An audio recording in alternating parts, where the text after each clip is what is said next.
This comic frustrates me.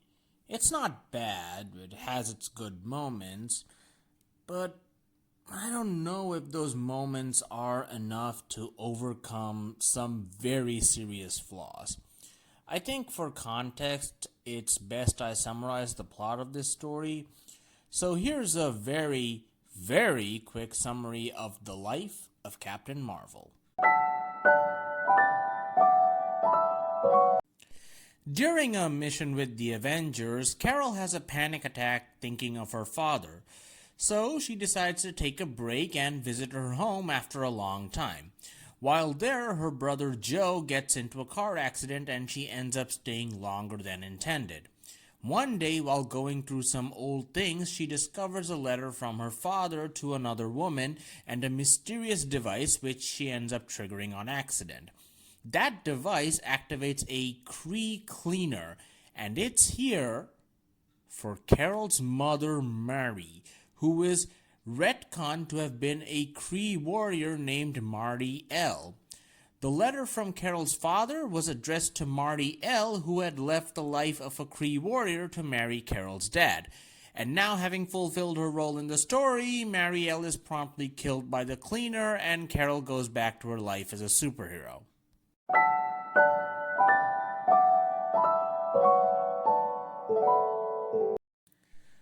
Well, the retcon is a good place as any, so let's address that first.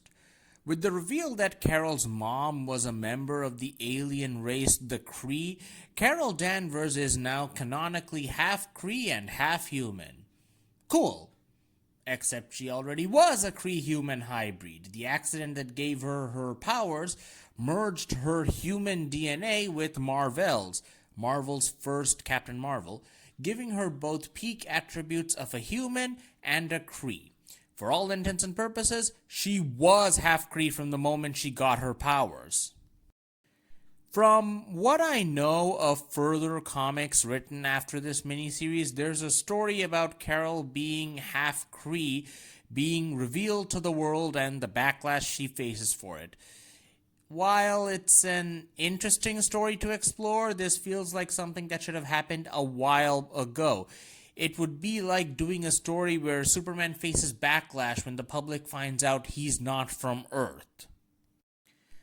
Another more likely reason, the comic itself confirms it, is apparently to make Carol appear independent.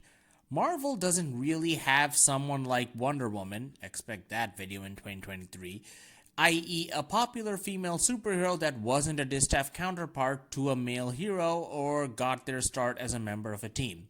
So now she doesn't have Marvel's powers, she always had the power inside of her. The accident just acted as a catalyst for them.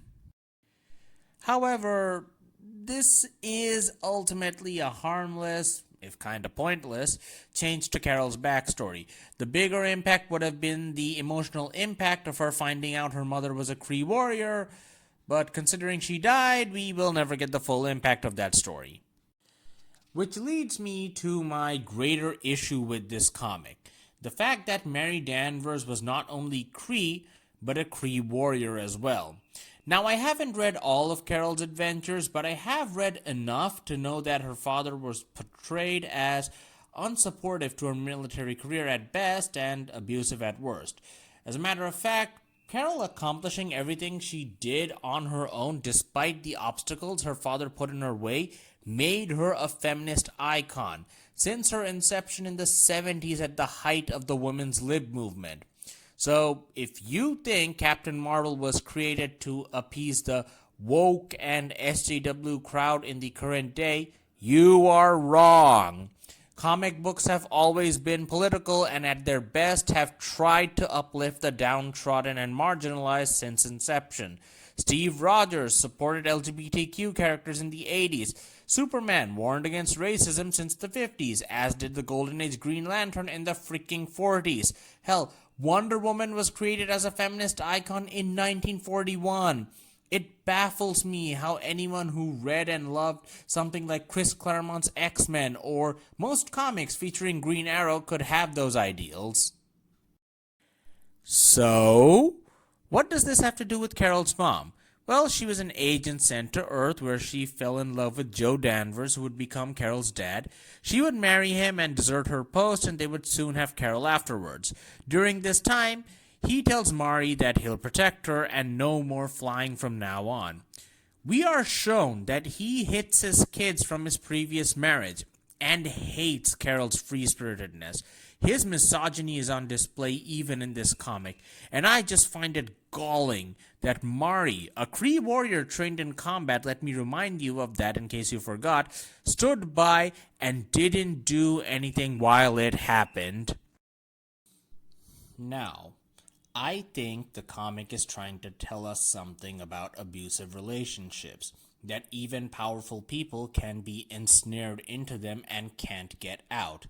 The implication might be present that Mari was trapped in her situation and didn't fight back, as her only option was to face the wrath of the Kree Empire.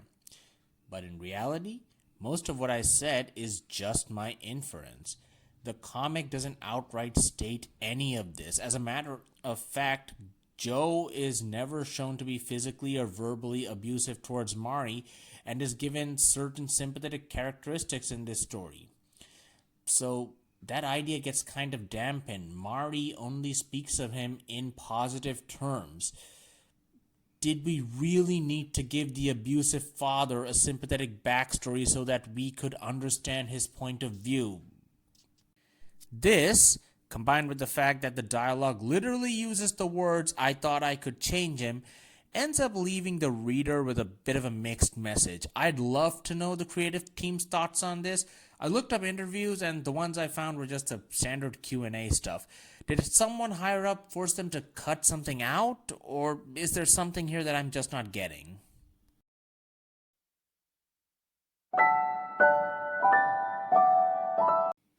No, not at all. There is a lot of focus on Carol Danvers than Captain Marvel, which is a nice departure.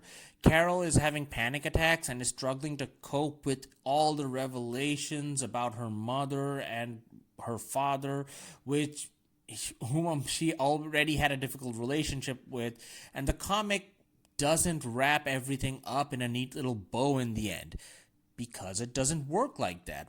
I especially love the line, "I love my hero's journey, but it has been a journey." Being one of the strongest heroes on the planet doesn't make you invulnerable to emotional distress, and I love how the comic portrays that. Tony Stark is also a supporting character in this book, and considering how he and Carol were at each other's throats in recent times, it is nice to see them get along and be friends with one another.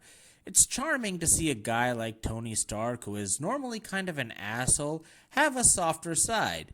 Just like Carol's dad. I thought about that while writing this script, and I'm keeping it in. I don't care how forced it might feel. I recommend the book with some caveats. You may end up having a completely different take on the story, and I'd be interested to know what you thought about it all.